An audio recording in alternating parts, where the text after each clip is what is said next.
చేసుకుంటున్నాను. అయితే మేము తిరుపతికి టికెట్లు బుక్ చేసుకున్నామండి 3 months ముందు దర్శనాని కోసం. ఆ ఏడుకొండల స్వామిని ఎన్నిసార్లు చూసినా కూడా మళ్ళీ మళ్ళీ చూడాలనిపిస్తుంది కదండి.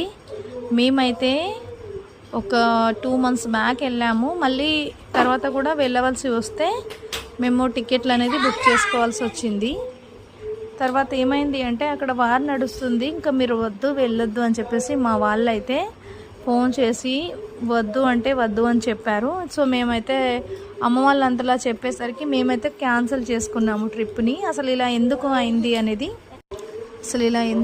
అని మాకైతే బాధ అనిపించింది. టికెట్లు క్యాన్సిల్ అయిపోయినాయి, ఎందుకు వెంకటేశ్వర స్వామిని మేము చూడలేదు ఈసారి అని నాకైతే బాధ అనిపించింది. అయితే మా ఇంటి కులదేవుడైన రాజరాజేశ్వర స్వామి ఆలయంలో శివయ్య ఉంటాడు. అక్కడ అసలు దర్శనం చేసుకొని మేము తిరుపతికి అయితే